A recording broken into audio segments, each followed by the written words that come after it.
Hello. I started extra early tonight, hoping that I could pop out the chat in YouTube Live in my studio, and I got an error yet again.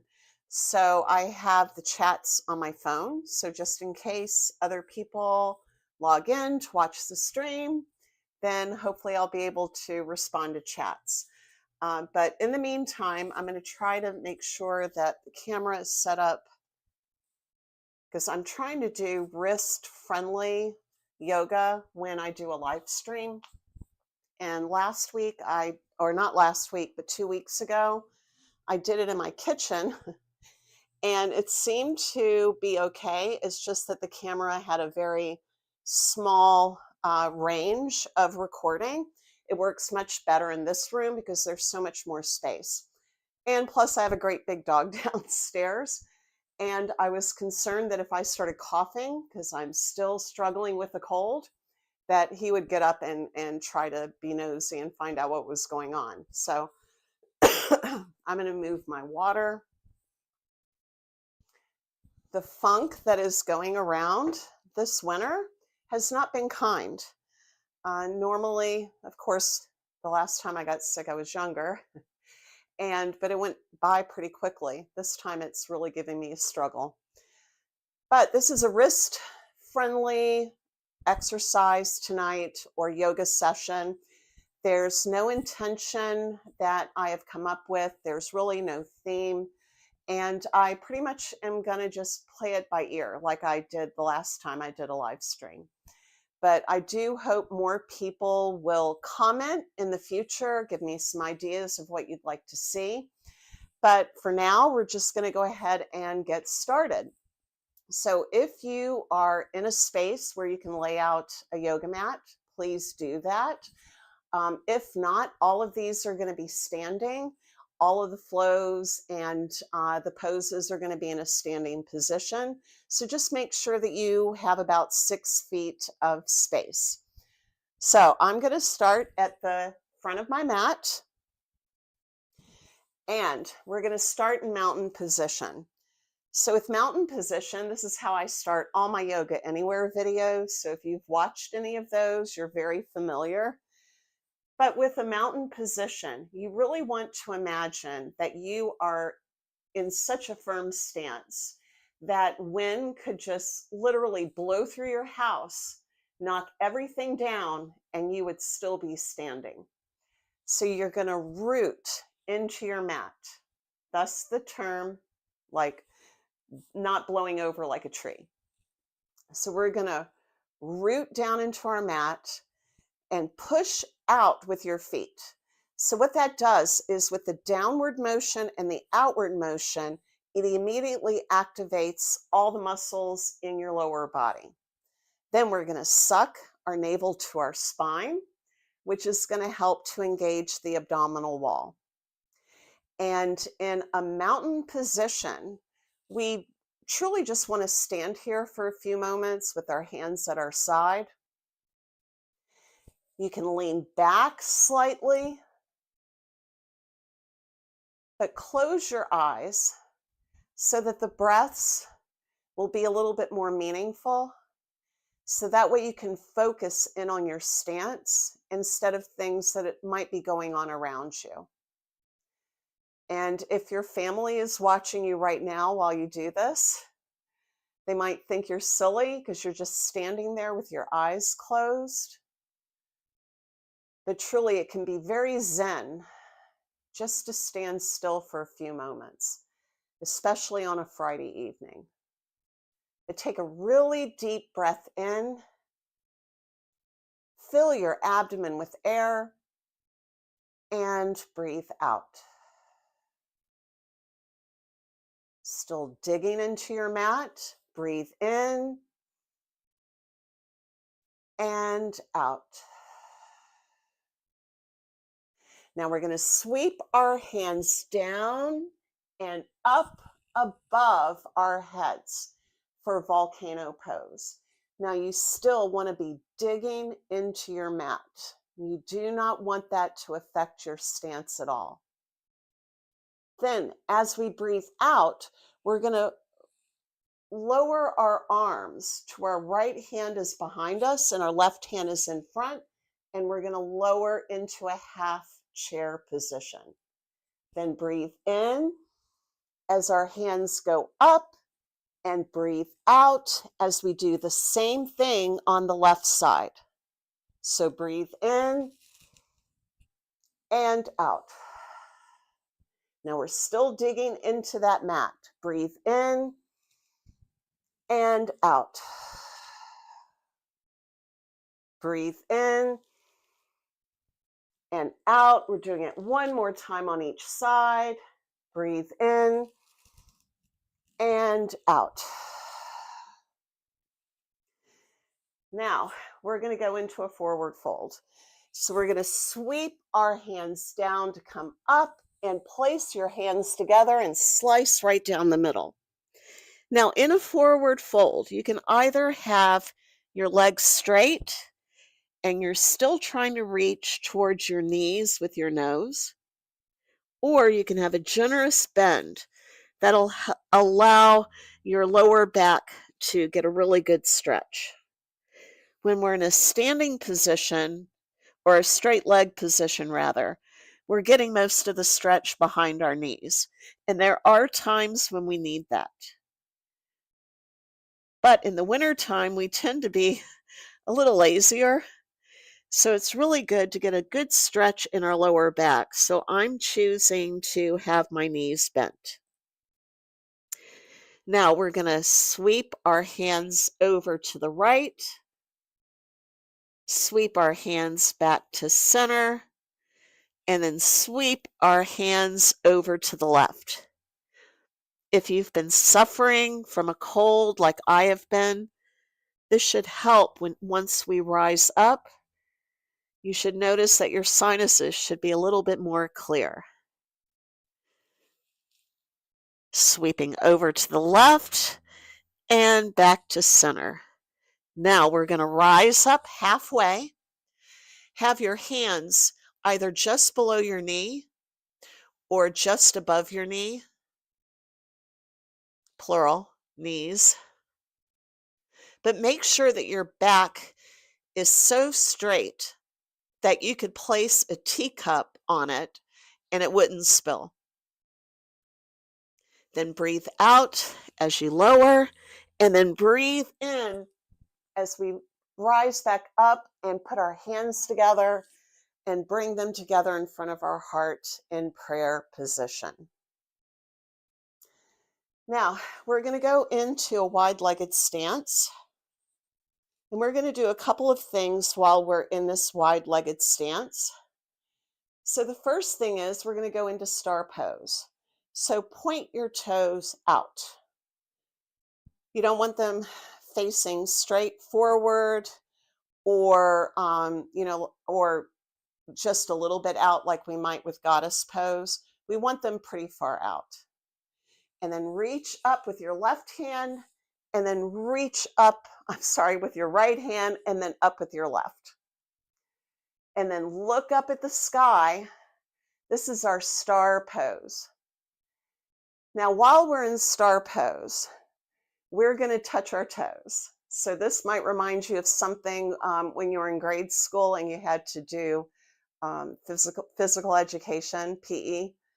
We're going to reach down with our right hand to touch our left toes. And our left hand should be up in the sky. And then reach back up for star pose.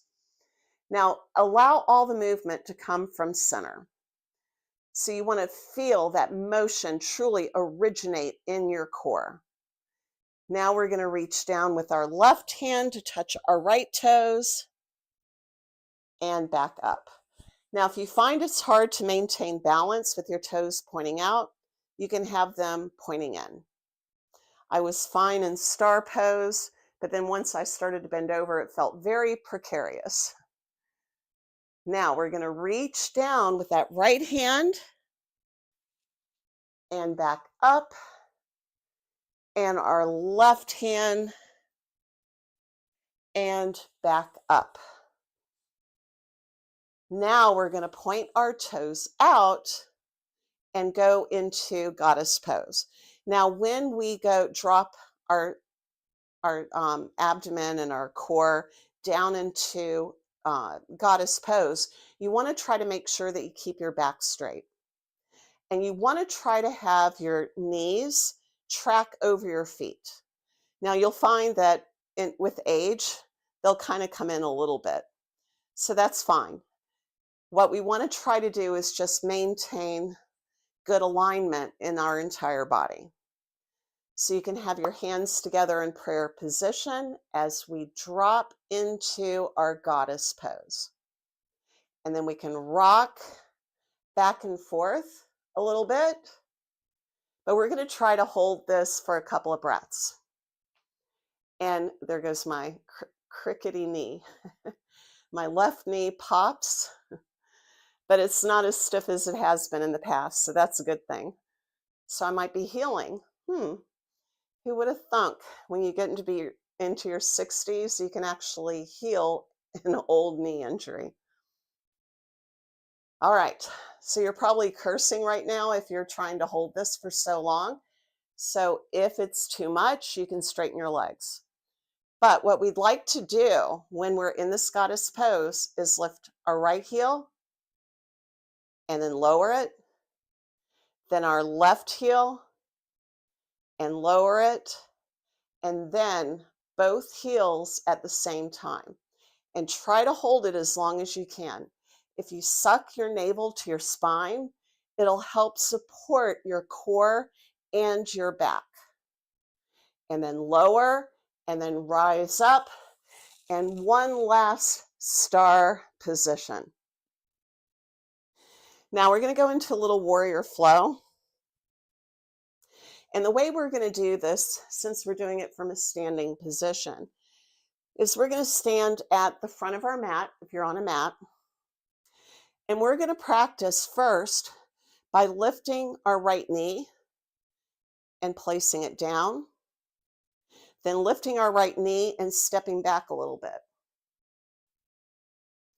Then come back up, raise that knee, and step back a little bit farther. And then 3 times is a charm. Lift that knee and go back as far as you can. Now, once we're here, you want to go or bend that left leg. So you want to have a deep bend in that left knee. And then keep your hips square. So you want them facing whichever wall is in front of you. Then raise your hands up to the sky.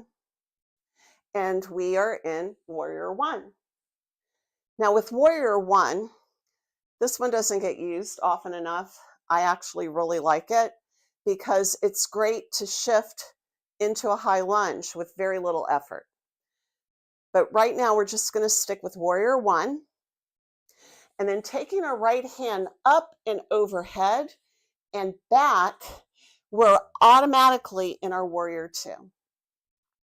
And with Warrior Two, not only do we have a very strong base, but you want to activate your arms by imagining that you're trying to reach beyond your fingertips.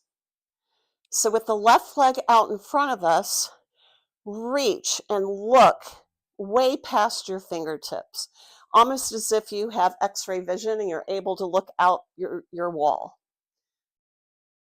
Then we're going to take our left hand, place your right hand on the small of your back, reach up with that left hand and over for peaceful warrior. And then coming back to Warrior Two, and then straighten that leg, and we're going to throw in a little triangle.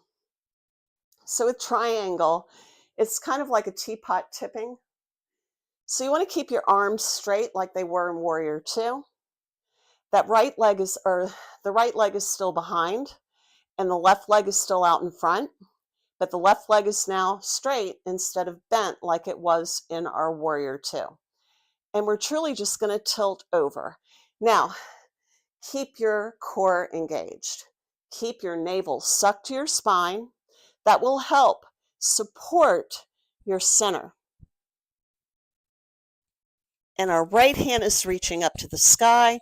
Our left hand is hovering right by our left ankle. And then when you feel like you've got your good balance, look up towards the sky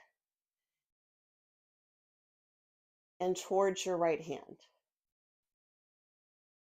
And then rise back up. Now you may not be able to even look close to where your hand is. It's fine. We lose a lot of the motion in our joints, and our neck is not an exception. Now we're going to do the whole thing on the other side. So step up to the other end of your mat if you're on a mat. And we're going to raise that left foot. Shift all your weight to your right foot. Raise that left foot and step back a little bit. Then come back up and step back a little bit farther. Now remember to keep your core engaged. And then this time, we're going to step back as far as we can. Now you still may not have enough space, so you can just slide that foot back a little bit, but get a deep bend in that front knee. hip. You're going to actually place your hands on your hips and turn. And try to get them as square as you can, facing the front of the room. Then raise your hands up to the sky, warrior one. Now take the left arm and cartwheel it back so that we're in warrior two on this side. And again, you really want to imagine that you're reaching for something that's far beyond your fingertips. Keep your navel sucked to your spine. And then place your left hand on the small of your back and raise that right hand up and over. Peaceful warrior. Then back to warrior two, and then straighten that front leg. And now we're going into our little teapot triangle. Keep your navel sucked to your spine and lower. Now I try to lower and get situated before I look up at the sky. And then turn your head to look. And then from your center, rise back up. Now, this was all standing, but there's many ways that we can make this a wrist-friendly yoga. So what we're going to do is we're going to sit down. So go ahead, go down to the floor. And probably the next time that I live stream, it'll all be low to the floor. It's nice to be able to go back and forth, either standing or down. And tonight we'll do a little bit of both. So with breathing can help calm us, and it can also help us if we have congestion. So with some of the breath that really helps if you're congested is going to be like when you're really opening your chest to try to get more air in. So if we focus in on filling the abdomen with air, that in turn will help to open our chest. So we're going to go ahead and just breathe deep. And I'm going to count to 5 as we're breathing in. And then holding it for 5. And then breathing out for 5. And you can close your eyes while we do this. Or if you don't want to get down on the floor, you can just sit in a chair. It's really entirely up to you. But wherever you are, place your hands on your knees. You can have your palms face down or your palms up. And we're going to take a deep breath in for a count of 5. And then holding it for 5 at the top. And then breathing out for 5. So breathe in. 1, 2, 3, 4, 5. And hold. 1, 2, 3, 4, 5. Breathe out. 1, 2, 3, 4, 5. Breathe in. 1, 2, 3, 4, 5. And hold. 1, 2, 3, 4, 5. Breathe out. 1, 2, 3, 4, 5. Breathe in. 1, 2, 3, 4, 5. And hold. 1, 2, 3, 4, 5. Breathe out. 1, 2, 3, 4, 5. Breathe in. 1, 2, 3, 4, 5. And hold. 1, 2, 3, 4, 5. Breathe out. 1, 2, 3, 4, 5. Now really empty. Empty that breath. Now take your left foot and bring it in close to your body. If you're in a chair, this might be kind of tricky, but place the right foot out in front and then face your right leg. Reach your hands up and lean over. And you can grab your toes or you can grab near the ankle of your pants or your leggings or whatever you happen to be wearing tonight, or the side of your feet. I'm grabbing my toes because my toes are cold. Now we're going to take a deep breath in and bend in. So you want to reach towards your knee with your forehead and breathe out. And we're going to take a couple of breaths while we're here. Breathe in and out.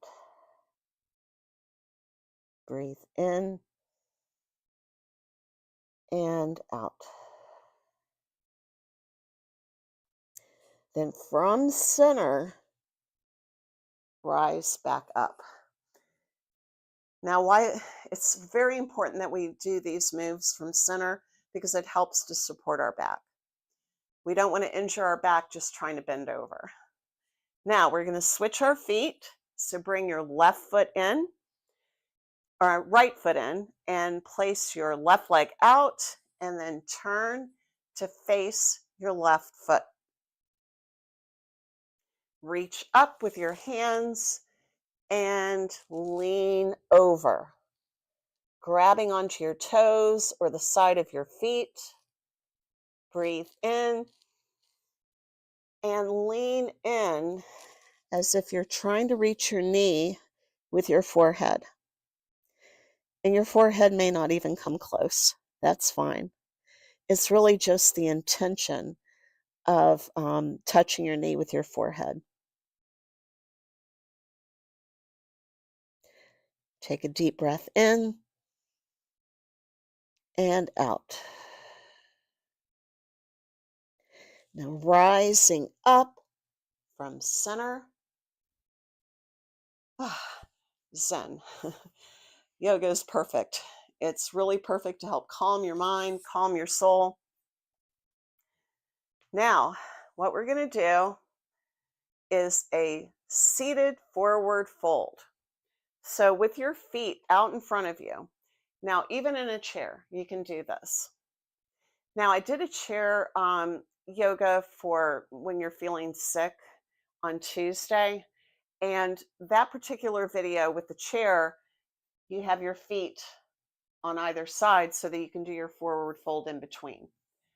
But when you're on a flat surface, like I am on the floor, you want to have your feet zipped or your legs zipped together. And we're going to reach our arms up just like we did with those side stretches and lean over and grab our toes. Now with this one, our aim is to ultimately have our legs straight when we do this. If you need room, bend your knees. There's no shame in that. But with time and regular practice, you should be able to do this with your legs straight. Now look forward, take a deep breath in, and lean in.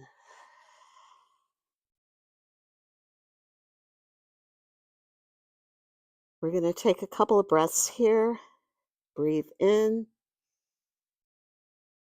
and out.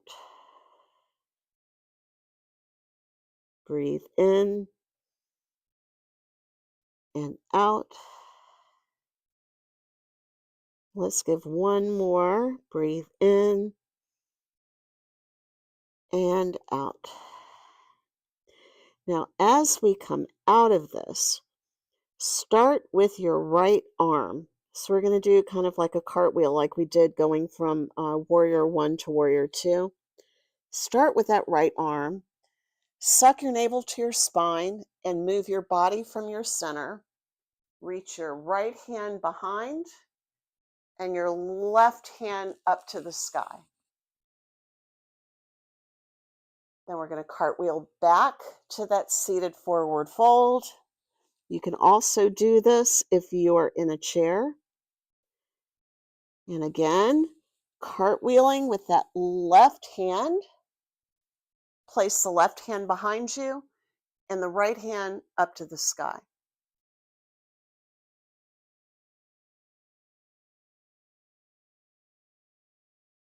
And that's it. So I hope you were practicing along with me and that you would get some really good use out of this video even in the future. So I'm going to check and see if anybody joined me and if there's any comments. So again, I can't see them on my computer. So hopefully some people will comment, let me know. But that was about 20, almost 30 minutes of a yoga practice. And I'm glad to see that a few people are in here with me. And I'd really like to be able to do this more frequently. It's kind of hard to do that when I work full time. And over Christmas break, I'm going to have 3 dogs here along with my family. So it's going to be a bit of a zoo. I am still going to try to live stream at some point. But if my phone is not allowing me to see comments, I'm really not sure if anybody is commenting. And I'm going to try to do some research into YouTube, find out why when I log in through Studio that it won't give me the comment section, and try to troubleshoot that before I live stream again. But in 2 weeks, today's the 5th, so it'll be the 19th. I will have 3 dogs with me, so it'll probably be a standing yoga in the kitchen again. But I do hope to be able to get back on and do a live stream again in 2 weeks. So I do hope that you'll join me then and that you'll share the stream so that other people will know that I'm live streaming. There's not too many people that do live yoga that I'm aware of. But I hope you enjoyed it, and I will see you again next time. Bye.